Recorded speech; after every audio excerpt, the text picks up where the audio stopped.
અખંડતાનું સમર્થન કરીશ.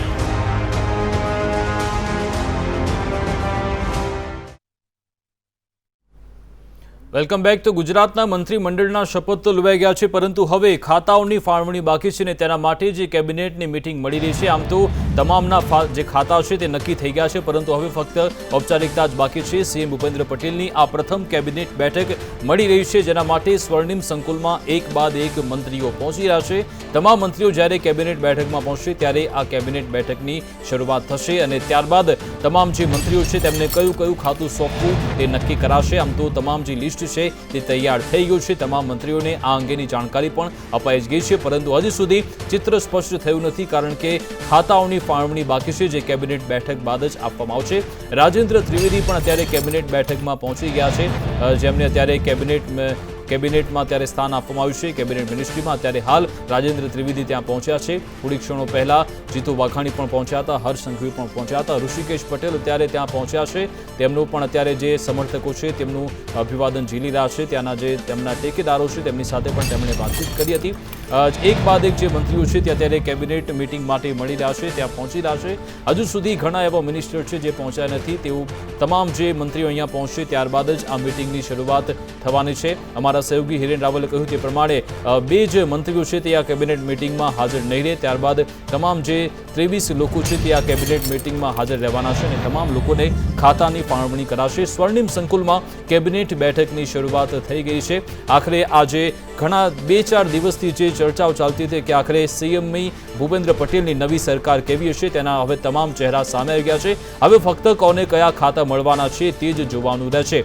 કોને કયા કયા ખાતાની ફાળવણી થશે, કોને કેવું પદ મળે છે તે જ જોવાનું રહેશે. અને નવાની વાત એ છે કે આ વખતે નાયબ મુખ્યમંત્રીનું પદ પણ કદાચ નથી બનાવવામાં આવ્યું, તે પણ સામે આવ્યું છે. આ અંગેની તમામ જાણકારી પણ આપણને જોવા મળશે, પરંતુ હજુ સુધી કેબિનેટ બેઠકથી કોઈ પ્રકારના અપડેટ નથી મળ્યા. ફક્ત એવું જાણવા મળ્યું છે કે જે સીએમ છે તે ત્યાં પહોંચી ગયા છે અને એક બાદ એક મંત્રીઓ પણ ત્યાં પહોંચ્યા છે, પરંતુ મંત્રીઓને ખાતા ફાળવણી કેટલા સમયમાં કરાશે તે થોડાક સમયમાં આપણને જાણવા મળશે. સ્વર્ણિમ સંકુલમાં આ કેબિનેટની બેઠક મળી રહી છે. હાલ તો આ બેઠકથી કોઈ અપડેટ્સ નથી મળી રહ્યા, પરંતુ સમાચાર એ છે કે તમામ લોકોને જે ખાતાઓની ફાળવણી છે, નેતાઓને તેમને વ્યક્તિગત આ તમામ જાણકારી અપાઈ દેવાઈ ગઈ છે. કેબિનેટની બેઠક મળ્યા બાદ સમગ્ર ચિત્ર સ્પષ્ટ થઈ જવાનું છે. મંત્રીઓની ખાતા ફાળવણીની શરૂઆત આજે થઈ જશે અને આવતીકાલથી જ તમામ જે મંત્રીઓ છે તે પોતાની ઓફિસ સંભાળી લેશે અને કામગીરીની શરૂઆત કરશે. સ્વર્ણિમ સંકુલના દ્રશ્યો છે કે જ્યાં એક બાદ એક મંત્રીઓ પહોંચી રહ્યા છે અને તેઓ અત્યારે મિટિંગમાં સહભાગી થવા જઈ રહ્યા છે. આ મિટિંગ પત્યા બાદ જાણકારી મળશે કે કોને કયું ખાતું આપવામાં આવ્યું છે. ટોટલ 25 મંત્રીઓ છે કે જે આખી સરકાર ચલાવવાના છે. ભૂપેન્દ્ર પટેલને નવા મંત્રીઓ પણ મળી ગયા છે અને હવે તેમને ખાતા ફાળવણીની પણ શરૂઆત થવા જઈ રહી છે. તમામ મંત્રીઓ કેબિનેટની બેઠકમાં પહોંચી ગયા છે. હવે થોડી ક્ષણો બાદ જ આ કેબિનેટ મિટિંગની શરૂઆત થવા જઈ રહી છે, પરંતુ સૌ કોઈની નજર એના પર જ છે કે આખરે કોને કયું ખાતું આપવામાં આવશે. ભૂપેન્દ્ર પટેલની આ પ્રથમ કેબિનેટની બેઠક મળી રહી છે, જેમાં નક્કી કરવામાં આવશે કે કોને કયું ખાતું આપ્યું છે. અગાઉથી જ આખી સ્ક્રિપ્ટ તૈયાર થઈ ચૂકી છે. ફક્ત ઔપચારિકતા જ બાકી છે, કારણ કે જે શપથ સમારોહ થયો હતો તેમાં સંપૂર્ણ જાણકારી નહોતી આપવામાં આવી. ફક્ત જે શપથ થયા હતા, આમ તો જે તમામ જે કેબિનેટ મંત્રીઓ બન્યા છે તેમને પણ જાણકારી આપવામાં આવી છે કે તેમને કયું ખાતું આપવામાં આવ્યું છે. હવે ચિત્ર સ્પષ્ટ થવાનું છે થોડી ક્ષણો બાદ કે કોને કયું ખાતું આપવામાં આવ્યું છે. સ્વર્ણિમ સંકુલ ખાતે આ કેબિનેટની બેઠક મળી રહી છે. આખી ગુજરાતની સરકાર જ બદલાઈ ગઈ છે, કારણ કે જ્યારે મુખ્યમંત્રી વિજય રૂપાણીએ રાજીનામું આપ્યું હતું ત્યારે આખા રાજકારણમાં ગરમાવો જોવા મળ્યો હતો. તેમણે રાજીનામું આપ્યા બાદ સવાલ ઊભા થઈ ગયા હતા આખરે કેમ તેમણે રાજીનામું આપ્યું છે, પરંતુ હવે ધીરે ધીરે ચિત્ર જોવા મળી રહ્યું છે, કારણ કે 2022ની વિધાનસભા ચૂંટણી માટે જ ભાજપે આખો ખેલ રચ્યો છે અને તેમાં જાતિગત સમીકરણ પણ સેટ કર્યા છે, ભૌગોલિક સમીકરણ પણ સેટ કર્યા છે. જ્યાં જ્યાં ભાજપ નબળી પડી રહી છે ત્યાંથી તમામ જે દિગ્ગજ નેતાઓ છે અને જ્યાં ભાજપને ફાયદો થઈ શકે તેવા પ્રકારના મંત્રીઓની વરણી કરાઈ છે. અને સાથે સાથે તમામ જે જાતિગત સમીકરણો કે પછી ભૌગોલિક સમીકરણ, આ તમામને જોતા આખી કેબિનેટ જે મીટિંગ છે તે મળી રહી છે. કેબિનેટ આખું રચાયું છે અને હવે આ તેના માટેની સરકારની જે કેબિનેટ મીટિંગ છે તે મળવા જઈ રહી છે. તમામ જે મંત્રીઓ છે તે અહીંયા પહોંચી રહ્યા છે અને ત્યારબાદ જ તમામ જે મંત્રીઓ છે તેમને ખાતા ફાળવણી કરવામાં આવશે. થોડી ક્ષણો બાદ આ મામલે અપડેટ આપણને જોવા મળશે.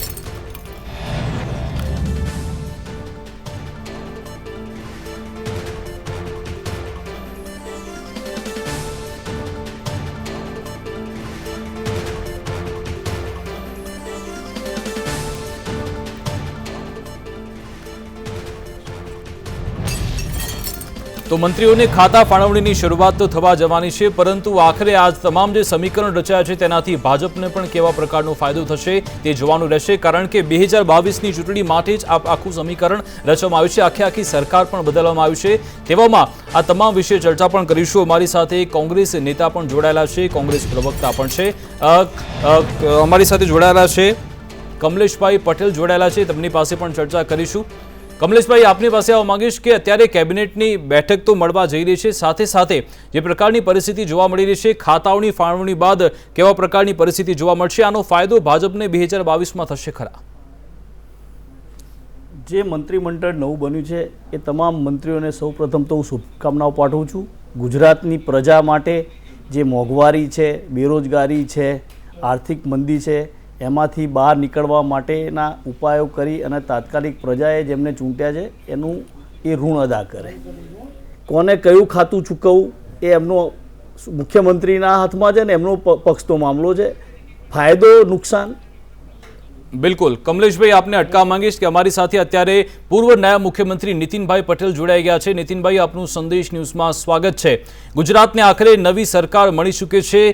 અઠવાડિયાથી આ જે ભાગદોડ ચાલી રહી હતી કે કોને કેબિનેટમાં સ્થાન મળશે, નવી સરકારમાં કેવા કેવા ચહેરાઓ મળશે, હાલ તો ચિત્ર સ્પષ્ટ થઈ ગયું છે। હવે આપ આ સમગ્ર ચિત્રને કઈ રીતે જોઈ રહ્યા છો? કેબિનેટ મિટિંગની શરૂઆત થવા જઈ રહી છે અને આપનો આ સમગ્ર કેબિનેટમાં સમાવેશ થયો નથી, આખરે આપની પ્રથમ પ્રતિક્રિયા કઈ રહેશે?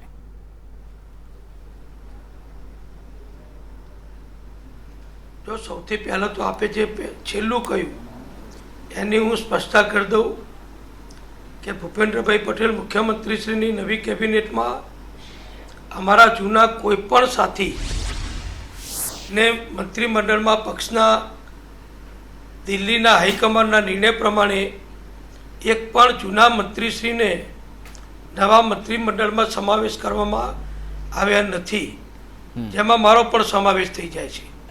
એટલે હું અને અમે બધા જૂના મંત્રીશ્રીઓ નવા મંત્રીમંડળમાં પક્ષના નેતૃત્વના નિર્ણયના કારણે આવા મંત્રી રહેતા નથી। બિલકુલ નીતિનભાઈ, આ જૂના મંત્રીઓથી શું ભૂલ થઈ ગઈ કે તેમને ફક્ત 14 મહિનાનો સમય બાકી હતો, તેમને હટાવવામાં આવ્યા, આખી સરકાર કેમ બદલવામાં આવી?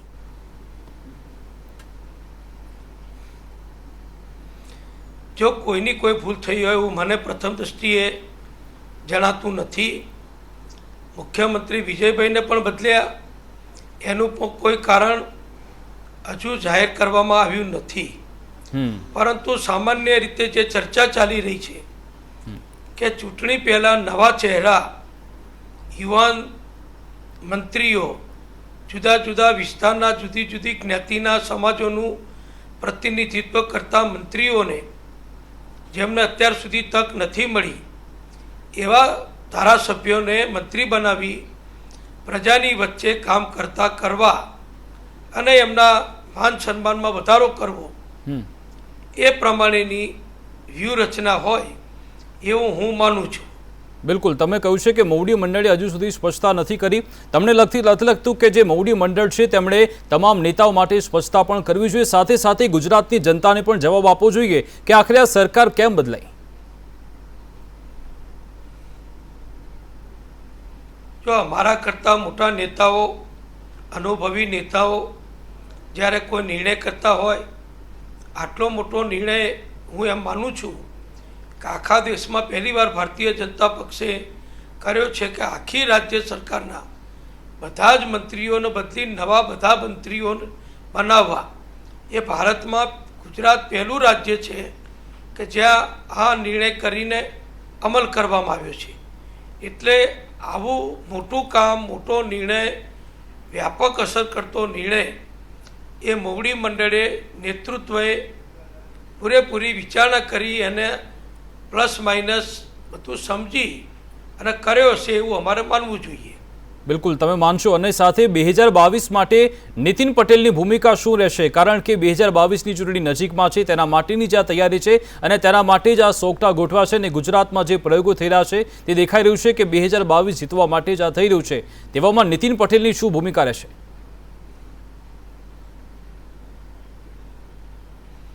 જો હું અત્યારે પણ મહેસાણાનો ધારાસભ્ય છું, કડી અને મહેસાણા મારા જૂના કાર્યક્ષેત્ર અને નવું કાર્યક્ષેત્ર બંનેને સંભાળવો, મહેસાણા જિલ્લાને સંભાળવો, કલોલ, આજુબાજુના વિસ્તાર, ફિરંગામ, આ બધા વિસ્તારો મારા પડોશી ને મારા જાણકારીવાળા વિસ્તાર છે. હું 25 વર્ષથી ધારાસભ્ય છું, 18 વર્ષ કરતાં વધુ સમયથી મંત્રી છું. પક્ષના અનેક પ્રકારની જવાબદારી મેં સંભાળી છે. એટલે આખા ગુજરાતમાં બધા જ જ્ઞાતિ જાતિ સમાજો પ્રશ્નો એના નિરાકરણ અત્યાર સુધી અમે કરેલી કામગીરી આ બધું પ્રજા સુધી પહોંચાડવાનું ખૂબ મોટું કામ અમે બધા કરી રહ્યા છીએ અને કરવાના છીએ. એટલે મંત્રી નથી એ વાત સાચી, પણ પક્ષના કાર્યકર તરીકે, ધારાસભ્ય તરીકે અમારે જે કામ કરવાનું છે અમે કરી રહ્યા છીએ અને કરીશું.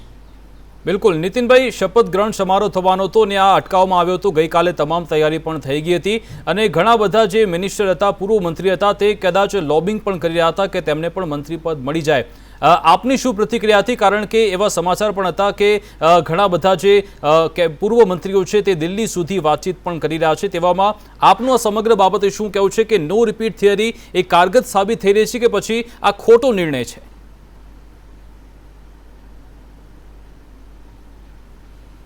જો આ નિર્ણય યોગ્ય, વ્યાજબી છે, ઉપયોગી છે, ફાયદાકારક છે કે એનો જુદું કંઈક પરિણામ આવશે એ તો અત્યારે કહેવું વહેલું ગણાય. જેમ જેમ સમય આગળ વધશે એમ પરિણામ પ્રાપ્ત થશે. કોઈ પણ નિર્ણય જ્યારે કરીએ ત્યારે તો સાચો, સારો અને ઉપયોગી હોય તો જ નિર્ણય કરતા હોઈએ છીએ. પણ એનો કેટલો ફાયદો થશે, કેવી રીતનો ફાયદો થશે તે તો આવનારો સમય અને ભવિષ્યમાં જ કહી શકાશે કે આ નિર્ણયની યથાર્થતા કેટલી હતી. બિલકુલ નીતિનભાઈ, તમે ઘણા સમયથી એક્ટિવ છો, તમે ઘણા બધા મંત્રાલય પણ સંભાળ્યા છે અને નાયબ મુખ્યમંત્રી તરીકે તમે સારી એવી કામગીરી પણ કરી છે. પરંતુ જ્યારે સરકાર ચલાવવાની હોય છે ત્યારે અનુભવની પણ ખૂબ જરૂરિયાત હોય છે. તેવામાં આખું મંત્રીમંડળ છે તે નવું છે, તમામ યુવા ચહેરા જોવા મળી રહ્યા છે. ઘણા બધા તો પહેલીવાર ધારાસભ્ય બન્યા છે. તેવામાં ગુજરાત કે જે આખું મોડલ સ્ટેટ બતાવાય છે આખા દેશમાં, અને જ્યાં ત્યારે આખું નવું મંત્રીમંડળ સ્થપાયું ત્યારે અનુભવ વગરની સરકાર કેવી રીતે ચાલશે?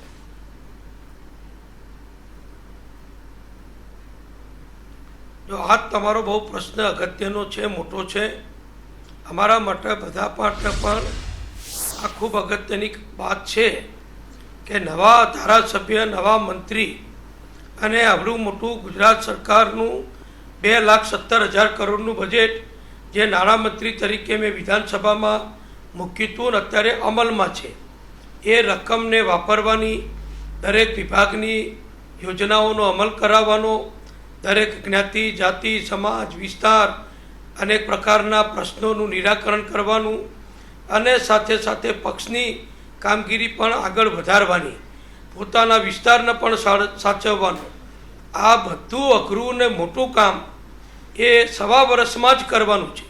કોઈ લાંબો સમય હોત તો કોઈ પણ વ્યક્તિ ઘડાઈને તૈયાર થઈ અનુભવ પ્રાપ્ત કરીને ઝડપથી એ શીખીને કરી શકે, પણ આ બધું સવા વર્ષની અંદર કરવાનું છે.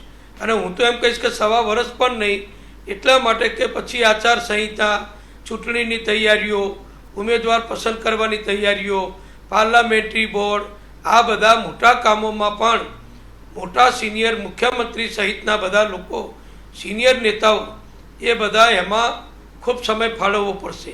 એટલે ઓછા સમયમાં નવા મંત્રીશ્રીઓને, અમારા મિત્રો, ભાઈઓ બહેનો, યુવાનોને આ પડકાર ઉપાડવાનો છે કે ઝડપથી સારું પ્રજાલક્ષી કામ થાય, ભાજપની સરકારની લોકપ્રિયતામાં વધારો થાય, બજેટમાં જે જોગવાઈઓ પ્રજાલક્ષી યોજનાઓની કરી છે પ્રજા સુધી પહોંચે, અને સાથે સાથે જેમ હમણાં તાવતે વાવાઝોડાને અમે સફળતાપૂર્વક એને પૂર્ણ કર્યું ને લોકોને મદદરૂપ થયા, ચોમાસું પણ અડધું સારું ને અડધું નિષ્ફળ એવું વાતાવરણ છે. અત્યારે ખેતીલાયક વરસાદ તો થઈ ગયો છે, પણ બધા ડેમો લગભગ સૌરાષ્ટ્ર સિવાયના બધા વિસ્તારમાં ખાલી છે. નર્મદા યોજના પણ, સરદાર સરોવર બાંધ પણ મોટા પ્રમાણમાં ખાલી છે. એના દ્વારા 4 કરોડ નાગરિકોને પીવાનું પાણી મળે છે. ઉનાળો આવશે, પ્રજાને પીવાનું પાણી પહોંચાડવું પડશે. આમ અનેક પ્રકારના પ્રશ્નો એ સ્વાભાવિક બધાને અમારે સામનો કરવો પડશે. અને જેમ જેમ ચૂંટણી નજીક આવે એમ મારો જે અનુભવ છે એ પ્રમાણે નવી નવી માગણીઓ સરકારી કર્મચારીઓ, અધિકારીઓ, મંડળો, પ્રજા, નાગરિકો એમના તરફથી પણ આવે જવાની કે હવે ચૂંટણી આવી છે તો સરકારને આપવું પડશે એમ સમજીને દબાઈ અને લોકો કામ કરાવવાનો પ્રયત્ન કરશે.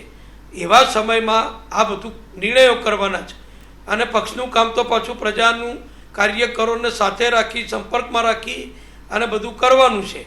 એટલે ઓછા સમયમાં ઘણું કામ અમારા સાથી મંત્રીશ્રીઓ જે નવા બન્યા છે, અમારા ધારાસભ્ય મિત્રો, એમને ખૂબ મોટી કામગીરીનો પડકાર ઉપાડવો પડશે. પણ મને વિશ્વાસ છે કે અમારું નેતૃત્વ, અમારા બધાનો સહયોગ અને પક્ષના લાખો કાર્યકરોનો સહયોગથી આ કામ અમે સારી રીતે કરી શકીશું. બિલકુલ નીતિનભાઈ, તમે જે પડકારો ગણાવે એ તો છે, સાથે સાથે સૌથી મોટો પડકાર લાલ ફિતાશાહીનો છે, અધિકારીઓનો છે. કારણ કે CR પાટીલ પર જ્યારે અમદાવાદમાં આવ્યા હતા ત્યારે તેમણે પણ આ જ વાત કહી હતી. કાર્યકરોને સંબોધીને તેમણે કહ્યું હતું કે જે અધિકારીઓ છે, કમિશનરો છે, તે કામગીરી નથી કરતા. અને જ્યારે એક સર્વે સામે આવ્યો હતો તેવું પણ એમાં કહેવાયું છે કે મંત્રીઓની વાત છે તે જે અધિકારીઓ છે તે સાંભળતા નથી. ત્યારે હવે જે નવું મંત્રીમંડળ જે સામે આવ્યું છે તેમને એ પણ નથી ખબર કે સચિવાલયમાં કેટલા બ્લોક છે, 34 છે કે પછી 36. અને જ્યારે આ તમામ જે મંત્રીઓ છે જ્યારે તે આ અધિકારીઓ સામે કામગીરી કરવા જશે તો શું કામ થઈ શકશે ખરા? આપને શું લાગે છે, અધિકારીઓ અને જે મંત્રીઓનું છે, નવા મંત્રીઓનું સંકલન થઈ શકશે ખરા?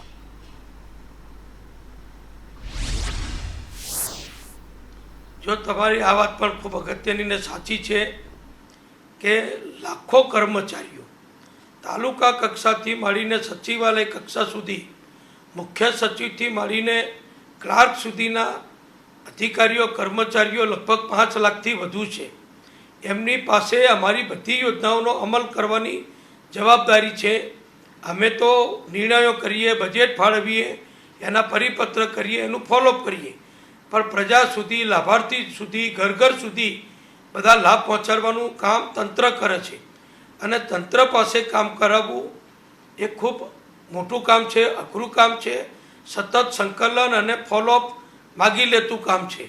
એટલે મંત્રીમંડળમાં જૂનું મંત્રીમંડળ હોય કે પહેલાંનું મંત્રીમંડળ હોય, આ પક્ષની સરકાર હોય કે ગમે તે પક્ષની સરકાર હોય, જે અનુભવી, જે પોતે કામ કરી શકે ને કરાવી શકે એવા સક્ષમ નેતાઓ, સક્ષમ મંત્રીઓ કે ધારાસભ્યો, દાખલા કે એક ધારાસભ્ય ભલે મંત્રી નથી પણ એના તાલુકામાં એ સક્ષમ હોય તો મામલતદાર, TDO, PSI કે તાલુકા કક્ષાના અધિકારીઓ પાસે પોતાના વિસ્તારની જનતાનું કામ કરાવી શકે છે. એમ જિલ્લાના ધારાસભ્યો સક્રિય હોય તો જિલ્લાનું કામ કરાવી શકે છે. એમ રાજ્યમાં મંત્રીઓ જેટલા કાબેલ, કુશળ અને વધુ મહેનતુ, વધુ અભ્યાસુ હશે એ જ ઝડપથી પ્રજાને લાભ આપી શકશે. અને એ અપાવવાનું કામ ખૂબ અઘરું કામ છે.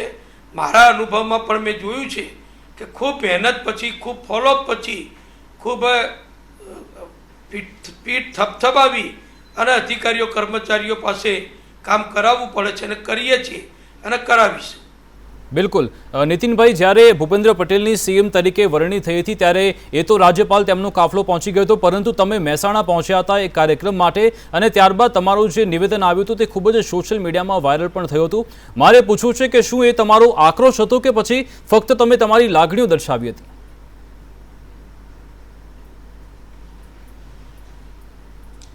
જો હું અત્યારનું અમારું ભાજપનું મોવડી મંડળ હોય, ધારાસભ્ય હોય કે જૂના કે નવા મંત્રીઓ હોય, એમાં સૌથી વધુ જૂનો હું અને માનનીય ભૂપેન્દ્રસિંહજી છે, માનનીય પૂર્વ મુખ્યમંત્રી વિજયભાઈ છે. અમે 5, 7, 10 જણા જે પક્ષમાં, સરકારમાં કે ધારાસભામાં બધી રીતે સિનિયર છીએ, એ બધા અનુભવના આધારે કામ કરીએ છીએ અને કરાવીએ છીએ. અમારી નામના, પ્રતિષ્ઠા અમારા વિસ્તારમાં, અમારા સમાજમાં, અમારા સંપર્કોવાળામાં, ધાર્મિક, સામાજિક, શૈક્ષણિક સંસ્થાઓના અમે કરેલા કામોના કારણે અમે બધા લોકોને ઓળખીએ છીએ. ત્યારે સ્વાભાવિક જે તમે કહ્યું કમલમથી ભૂપેન્દ્રભાઈ પટેલની શપથવિધિ પત્યા પછી અમારા પ્રભારી માનનીય ભૂપેન્દ્રજી યાદવની સંમતિથી હું મહેસાણા ગયો હતો. કારણ કે મહેસાણામાં 62 કરોડ રૂપિયાનો એક રસ્તો અમે બનાવ્યો મોટો, એનું ઉદ્ઘાટન હતું.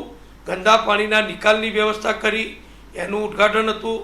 પત્રિકાઓ છપાઈ ગયેલી, છાપામાં જાહેર ખબર અપાઈ ગયેલી, શહેરમાં હોર્ડિંગ લાગી ચૂક્યા હતા, 2000 લોકો ત્યાં મારી રાહ જોતા હતા. એટલે મેં રજા લઈને હું ત્યાં ગયો હતો અને ત્યાં મારા પ્રવચનમાં જે મેં કહ્યું એ મારા અનુભવના આધારે કીધું છે. એમાં મારી વ્યક્તિગત લાગણીઓ પણ છે કે અમે જે કર્યું છે એ કહીએ છીએ અને જે કીધું છે એ બધું કરી બતાવ્યું છે. એટલે મહેસાણાના ધારાસભ્ય તરીકે ચૂંટણી દરમિયાન મેં જે કહ્યું હતું એ બધું લગભગ પૂર્ણ કરવા ઉપર કરોડો રૂપિયાનો ખર્ચ કરી અમે કરી રહ્યા છીએ. ત્યારે હોદ્દો હોય ના હોય એ અલગ વિષય છે, પણ પ્રજાનો પ્રેમ, પ્રજાનો વિશ્વાસ, પ્રજાની લાગણી, એ ચૂંટાયેલા કોઈ પણ પ્રતિનિધિ, પછી એ સરપંચ હોય કે મંત્રી હોય કે ધારાસભ્ય હોય કે સંસદ સભ્ય હોય, પ્રજાની લાગણીને પ્રેમ જળવાઈ રહે તો જ તમે સફળ થાવ. ખાલી પક્ષના નામે કોઈ ટેમ્પરરી એકાદ વાર સફળ થાય, પણ 6 ટર્મ અમારી જેમ જો જાળવવું હોય, જીતવું હોય, પ્રજાની વચ્ચે રહીને જીવંત રહેવું હોય તો અમે જે કહ્યું છે એ પ્રમાણે કરી બતાવવું પડે. અને એ વિશ્વાસ મેં ત્યાં કહ્યું હતું કે હું પ્રજાના હૃદયમાં છું અને પ્રજામાં હૃદયમાં રહેવું એ જ જિંદગીભરનું અમારું સંભાળવું છે. હોદ્દા હોય કે ના હોય, પ્રજાની વચ્ચે રહેવું, પ્રજાના સંપર્કમાં રહેવું, પ્રજાના નાગરિકોના કાર્યકરોના કામ કરવા અને કરાવવા એ અમારી જવાબદારી છે. એ અમે સફળતાપૂર્વક કરી છે, એનો મને આનંદ ને ગૌરવ છે. બિલકુલ. નીતિનભાઈ, આ વખતે જે અનેક દિગ્ગજ નેતાઓના એવું લાગતું હતું કે તેમને રિપીટ તો કરાશે, પરંતુ તેમને રિપીટ નથી કરાયા. આપનું શું લાગુ છે કે જે નવું મંત્રીમંડળ બન્યું છે તેમાં 4 થી 5 એવા નેતા હોવા જોઈતા હતા કે જેમની પાસે બહોળો અનુભવ હોય અને તેમને કદાચ કેબિનેટમાં સ્થાન આપ્યું તો કદાચ આ 14 મહિના સારી રીતે વીતી જાત?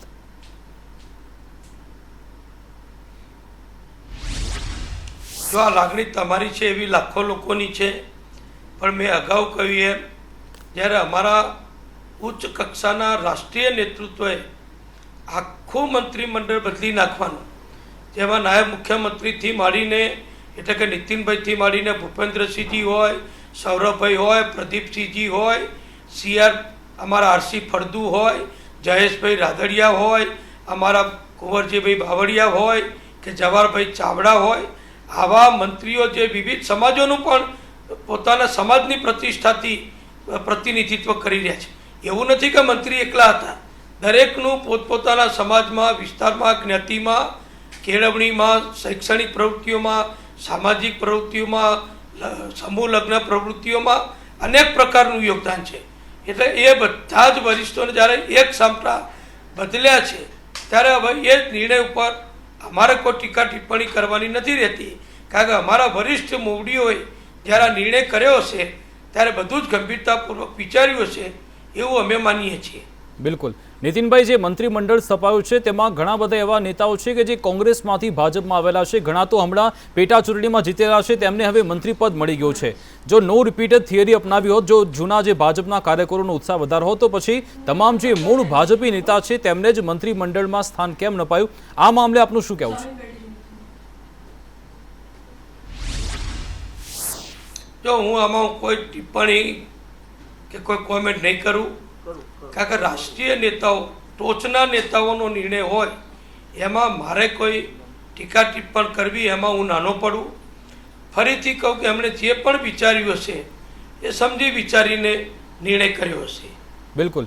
નીતિનભાઈ, જે નવી કેબિનેટ જે મિટિંગ અત્યારે મળેલી છે, ખાતાઓની ફાળવણી પણ થવાની છે, ત્યારે આ ખાતાઓની ફાળવણી માટે આપનું શું તમે તે માટે કોઈ કમેન્ટ્સ આપી હતી ખરા, અથવા તો અગાઉ કોઈ મિટિંગ મળી હતી કે કયા કયા મંત્રીઓને ખાતાની ફાળવણી થઈ શકે? આપ તેમાં જોડાયેલા હતા ખરા?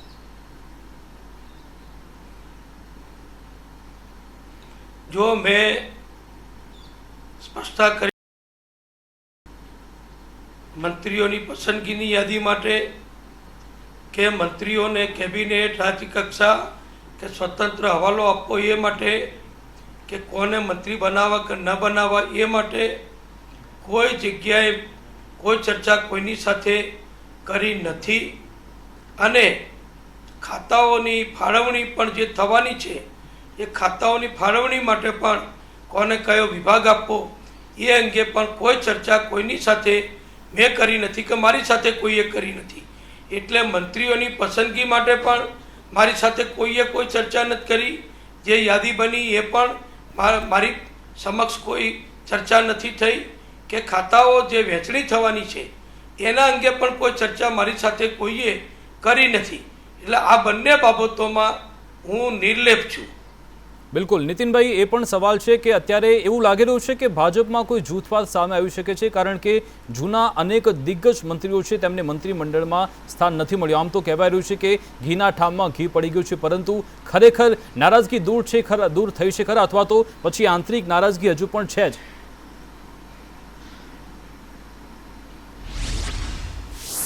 ને અત્યારે પ્રથમ દ્રષ્ટિએ તો પાર્ટીનો નિર્ણય બધાએ સ્વીકાર્યો છે અને મને વિશ્વાસ છે કે પાર્ટીના નિર્ણયને બધા સ્વીકારીને આગળ વધશે. બિલકુલ નીતિનભાઈ, સવાલ એ પણ છે કે હવે નીતિન પટેલ આગળ કઈ રીતે કામગીરી કરવાના છે? ધારાસભ્ય તરીકે તો તમે કામગીરી કરવાના જ છો, પરંતુ 2022ની ચૂંટણી આવી રહી છે, તે માટે જીતવા માટે આપની કઈ રીતની તૈયારી રહેશે, કેવા પ્રકારની કામગીરી રહેશે?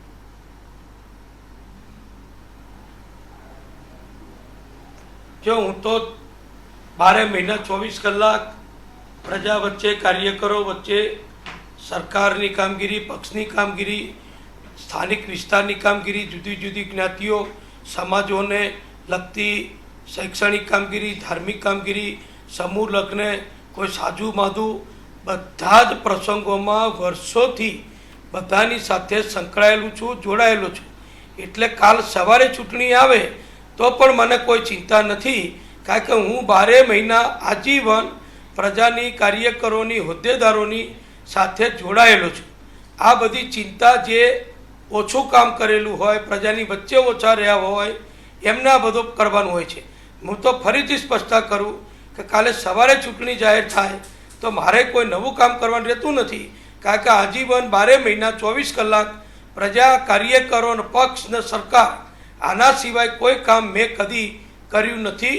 અને મારો બધો જ સમય, બધી જ મારી કિંમતી ક્ષણો મેં મારા પરિવારના ભોગે, સગા સંબંધીઓના ભોગે, સામાજિક કામોના ભોગે ફક્ત પક્ષ, સરકાર અને વિસ્તારના કાર્યકરો એમાં જ હું રચ્યો પચ્યોનો રહ્યો છું. એટલે મારે કોઈ ગમે ત્યાંથી કોઈ પણ નિર્ણય થાય, ગમે ત્યારે થાય, મને કોઈ ચિંતા નથી. બિલકુલ, મોવડી મંડળનો આ જે નિર્ણય છે તમે શિરોમાને રાખ્યો છે કે ભલે આખી સરકાર બદલાઈ ગઈ, પરંતુ આપનું શું લાગી રહ્યું છે, આપને શું કારણ લાગી રહ્યું છે કે આ સરકાર આખરે કેમ બદલવામાં આવ્યું છે? મોવડી મંડળને શું કારણો લાગતા હતા કે જેના કારણે ગુજરાત, કે જે સ્ટેટ મોડલ ગણાય છે, સારી એવી કામગીરી કરવાનું કહેવાય છે, તમે સુશાસન દિવસની ઉજવણી પણ કરી હતી, ત્યારે શું કારણ લાગી રહ્યું છે આ સરકાર બદલવાનું?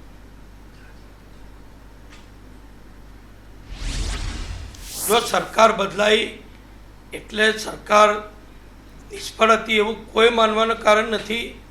હું એમ માનું છું કે સારામાં સારી કામગીરી 5 વર્ષની અમારી અને વિજયભાઈની સરકાર, એટલે કે વિજયભાઈ મુખ્યમંત્રી, હું નાયબ મુખ્યમંત્રી, અને અમારા બધા મંત્રીઓ, બધા ધારાસભ્યો, સંગઠન, CR પાટીલ અને મોવડી મંડળ દિલ્હીનું, બધાના પરામર્શથી, માર્ગદર્શનથી અમે લાખો કાર્યકરો સાથે મળી અને કામ કર્યું છે.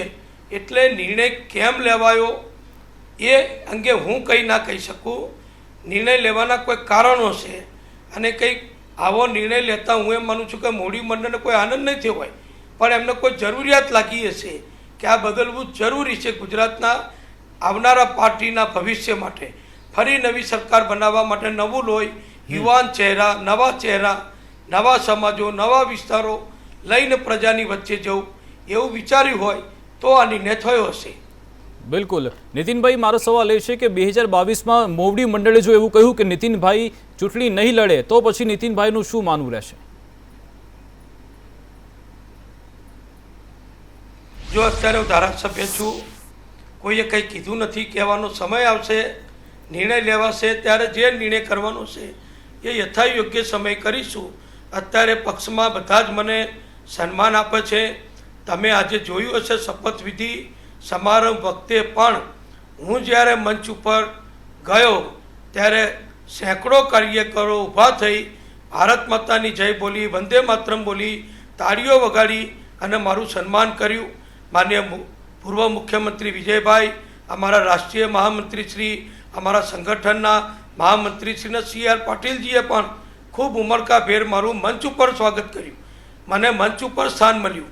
એટલે પક્ષનો અને મોવડી મંડળનો નેતાઓનો પ્રેમ અમારી સાથે છે જ.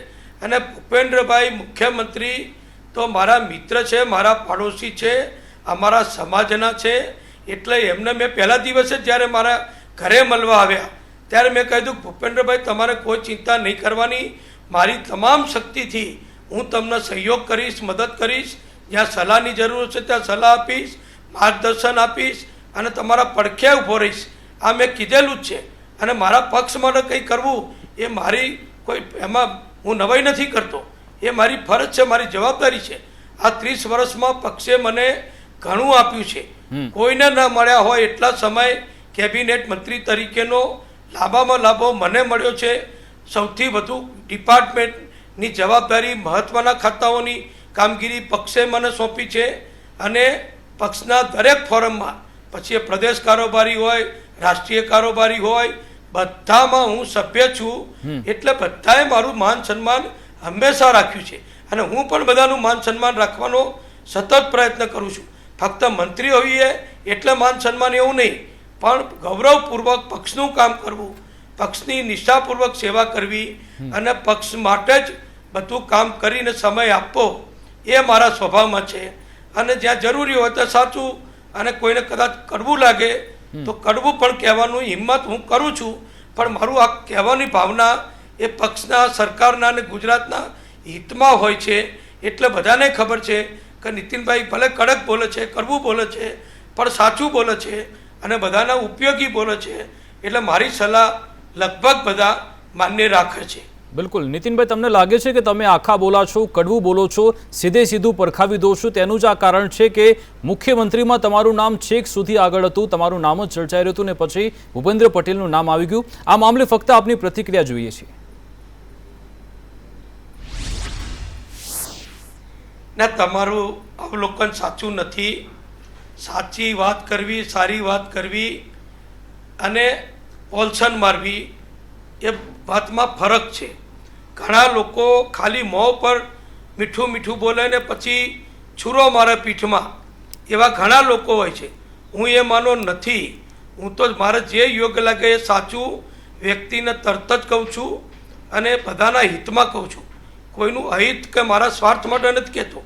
ઘણા લોકો મીઠું મીઠું બોલે, પોતાનું કામ કરાવવા કરે, પોતાને સારું લગાડવા કરે, પણ પાછળથી પીઠ પાછળ ટીકા કરતા હોય, પીઠ પાછળ ખોટું બોલતા હોય, એ પૈકીનો હું નથી. તમે તો નથી જ. આપને લાગી રહ્યું છે ભાજપમાં એવા લોકો છે કે જે પીઠ પાછળ ખંજર ભોગતા હોય, ખોટી ખોટી વાતો કરતા હોય અને પછી મોવડી મંડળ પાસે કામ પણ કરાવી લેતા હોય? આવા ભાજપમાં કોઈ છે ખરા?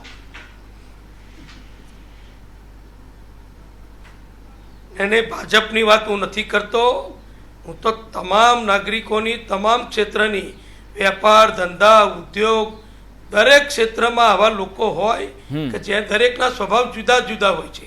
કોઈક મીઠા બોલા હોય પણ મનમાં પાપ હોય, કોઈક સાચું બોલે પણ મનમાં ઉદાર હોય. એમ દરેકની સ્વભાવ અને દરેકનું સંસ્કાર એ જુદા જુદા હોય છે. એટલે સંસ્કારી વ્યક્તિ એ સંસ્કાર પ્રમાણે વર્તન કરે છે અને સ્વાર્થી વ્યક્તિ એ પોતાનું કામ કરાવવા સ્વાર્થથી કોઈને ખોટું બોલે, કોઈની પોલસન મારે, કોઈની ખુશામત કરે અને પછી ખસી જાય. અમારે તો જે સાથીઓ છે એ સુખમાં ને દુઃખમાં સાથે રહેવા જોઈએ છે. અને હું એક એવો કાર્યકર છું કે ભાજપના દુઃખમાં પણ ભાજપની પડખે હતો, રાજપાનો બળવો થયો ત્યારે પણ ભાજપના પડખે હતો, બીજા પ્રસંગોમાં પણ ભાજપના પડખે છું અને આવનારા સમયમાં પણ ભાજપના પડખે જ રહેવાનો છું. કટોકટીમાં એ નાનો હતો, કોલેજમાં ભણતો હતો ત્યારે પણ હું સરકારની, એ વખતની કોંગ્રેસ સરકારની વિરુદ્ધમાં કામ કરતો હતો, હિંમતપૂર્વક કરતો હતો. એટલે મારી સચ્ચાઈ, મારી જે ગણો એ મારો સ્વભાવ છે. બિલકુલ. જે આ ગતિવિધિ ચાલતી હતી સરકાર બદલવાની, આખી સરકાર પાડવાની, એનો તો આખું જે ફ્રેશ સીએમ આપવાના હતા, આ મામલે આપને કોઈ અંદેશો હતો ખરા? વિજય રૂપાણી કોઈ અંદેશો હતો ખરા કે આવા પ્રકારની મોવડી મંડળની કોઈ ગતિવિધિ ચાલી રહી છે? જો તમારી પહેલી તો વાત સુધારી લો કે આ સરકાર પાડવાની કોઈ વાત જ નથી, બદલવાની. મેં શબ્દ એ ભૂલ થઈ ગઈ. સરકારમાં મંત્રીઓ બદલવા એ પાર્ટીનો અધિકાર છે. જી. ગમે ત્યારે પાર્ટી, ગમે તે દેશ રાજ્યના કોઈ પણ ભાગમાં ગવર્નર પણ કેન્દ્ર બદલી શકે, કેન્દ્રના હું એ મંત્રીઓ જ કહું છું પણ બદલી નીતિનભાઈ, શકે, આપને એ વાતનો રાજ્યના અંદેશો હતો મુખ્યમંત્રીઓ ખરા પણ કે મંત્રીઓ આ પણ પ્રકારના ફેરફાર પાર્ટી આવી યોગ રહ્યા છે, લાગે તો બદલી સીએમ શકે. રાજીનામું આપવાના છે, આખી સરકારના નવા ચહેરા આવશે, આપને આ અંદેશો હતો ખરા, એમ પૂછું છું. ના, બિલકુલ અંદેશો નહોતો. જ્યારે સરદાર ધામનો કાર્યક્રમ પૂર્ણ થયો એ પછી મને મુખ્યમંત્રીશ્રીએ ફોન કરી, એમના બંગલે બોલાવ્યો અને મને કહ્યું લગભગ 1:30 થી 2 વાગ્યાના સમય વચ્ચે કે નીતિનભાઈ, હું ગવર્નર સાહેબને રાજીનામું આપવા જાઉં છું. ત્યારે મને ખબર પડી કે કેન્દ્રમાંથી મુખ્યમંત્રી તરીકે રાજીનામું આપવાની વિજયભાઈ રૂપાણીજીને સૂચના મળી છે. જે સૂચના એમના કહેવા પ્રમાણે આગલી રાત્રે મળી હતી, પણ સવારે સરદાર ધામનો કાર્યક્રમ હતો જેમાં માનનીય વડાપ્રધાન નરેન્દ્રભાઈ મોદીજી પણ લાઈવ જોડાયા હતા. એટલે સરદાર ધામનો કાર્યક્રમ પૂર્ણ કર્યા પછી રાજીનામું આપવાનો છું અને તમે મારી સાથે આવો ગવર્નર હાઉસ, એવું હું અમદાવાદ બંગલે હતો. ત્યાંથી મને વિજયભાઈએ બોલાવી અને સાથે રાખ્યો. પરસોત્તમ રૂપાલાજી, અમારા કેન્દ્રીય મંત્રી મનસુખ માંડવિયાજી, ભૂપેન્દ્રસિંહજી, પ્રદીપસિંહ અને જે લોકો નજીકમાં હતા એમને બધાને વિજયભાઈએ આ મેસેજ આપીને બોલાયા કે અડધો કલાકમાં મારા બંગલે આવી જાઓ. પછી હું ત્યાં ગયો પછી મને કહ્યું કે મારે રાજીનામું આપવાની સૂચના છે અને હું ગવર્નરશ્રીને અત્યારે રાજીનામું આપવાનો છું. તો મેં એમ કહ્યું કે સાહેબ, તમે એકલા રાજીનામું આપવા જાઓ એ શોભા નહીં, અમે તમારી સાથે આવીએ. અને હું એમની સાથે એમની સ્કોર્પિયો મુખ્યમંત્રી તરીકેની ગાડીમાં બેસી અને ગવર્નર હાઉસ ગયો અને માનનીય રાજપાલશ્રીને વિજયભાઈનું રાજીનામું અમારા મોવડીઓની ઉપસ્થિતિમાં વિજયભાઈએ આપ્યું. બિલકુલ. નીતિનભાઈ, આપને એવું લાગે છે કે જે મૌની મંડળનો નિર્ણય છે તે ઘણા બધા જે પરિબળો સર્જાયા હતા તેના કારણે લીધો આવ્યો છે? કારણ કે જે શિક્ષિત બેરોજગારો છે તેમનું પણ આંદોલન ચાલતું હતું, ખેડૂતો પણ આંદોલન કરી રહ્યા હતા, મોંઘવારી વધતી હતી અને ઉપરથી કોરોના કાળમાં પણ સરકારની કામગીરી સામે સવાલો પણ ઊભા થયા હતા અને લોકો રોષ પણ વ્યક્ત કરતા હતા. શું આ બધા પરિબળ ભેગા થયા અને ત્યારબાદ મૌની મંડળે આ સરકાર બદલવાનો નિર્ણય કર્યો હોય?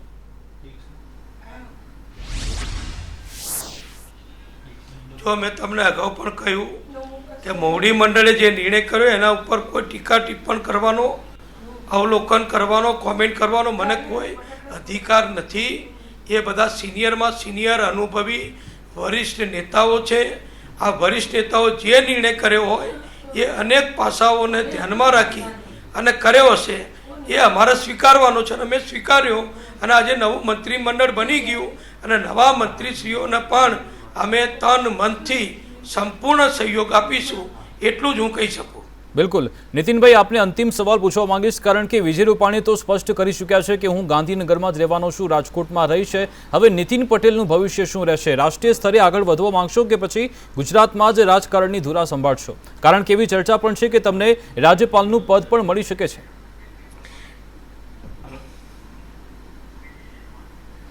જો હું ગુજરાતમાં જ રહેવાનો છું, કોઈ હોદ્દો હોય કે ના હોય એ હવે મારા માટે કોઈ મહત્ત્વનું નથી.